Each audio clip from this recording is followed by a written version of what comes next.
So the only thing about something like this is somebody might say, yeah, but what about inflation? Because the dollar is being printed off every day, and in 45 years' time, $700,000 isn't going to buy you as much stuff as $700,000 today. Does that make sense?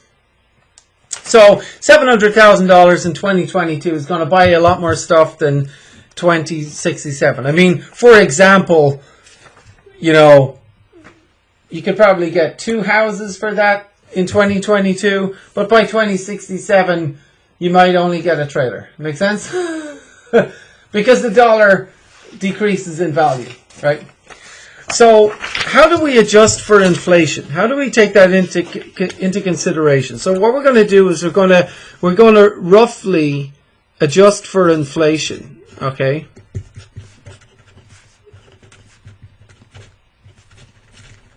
And inflation goes up and down, and it's different every year.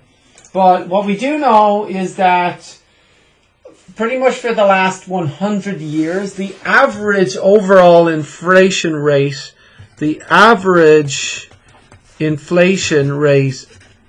and right now this is the year 2022, we've got historically high inflation rate, things like 6 and 7%, but average inflation over the last 100 years has been around 3%, okay? And so just to estimate, and you don't know how, it's impossible to adjust for inflation actually, because you don't know what it's going to be in the future, right? But we're going to estimate, and the way we're going to estimate, we're just going to go 10%, subtract 3%, and we'll get 7%, right? So instead of saying our money's going to grow at 10%, we're going to say, okay, what if our money just grows at 7%?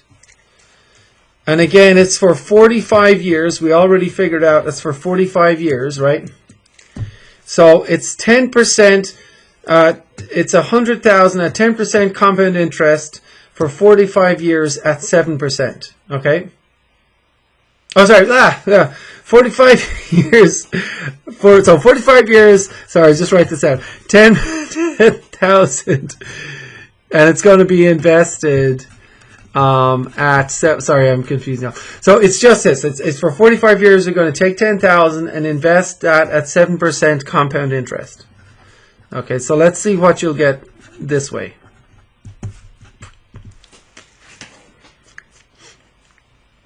So take 10,000, invest it for 45 years at 7%, and what do you get?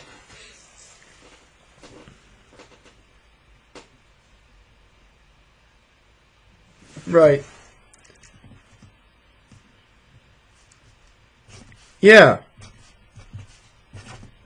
Right. Yeah. So again, it's the compound interest formula. You take your money, multiply it by 1 plus the interest rate, and then to the power of how many compoundings? 45 years. So in a calculator, 10,000 star 1. You can just add these 1.07. to the power of 45 will give you that. Make sense? All right, so let's see what we get for that.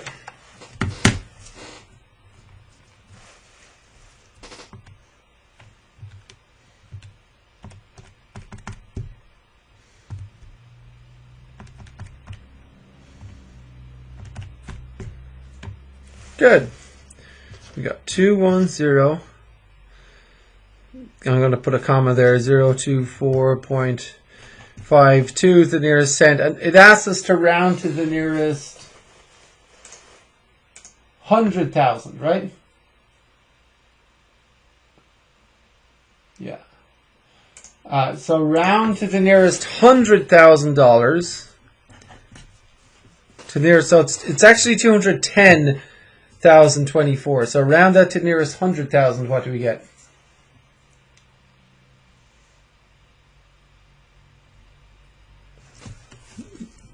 Yep, $200,000, like that, right?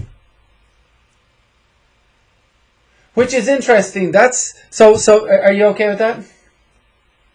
So that's interesting because when we had 10%, it was 700,000. We got all excited. Now it's only 2, right? But hey, it's still 200. That's not bad. I mean, again, if you've got $10,000 right now that you don't need and you stick it in a Roth IRA and forget about it, then in many years' time, that'll be great, right? The trick is, how can you meet your needs and then have money on top of that to forget about? That's the hard part. But anyway, but yeah, but that's the difference. Look at what inflation does. Instead of 700, you got 200, right? So yeah, instead, because 700, it sounds like, ooh, I could buy 2 houses.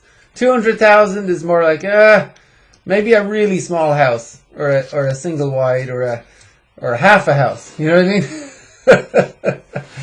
Something like that. Okay, good deal. Good deal.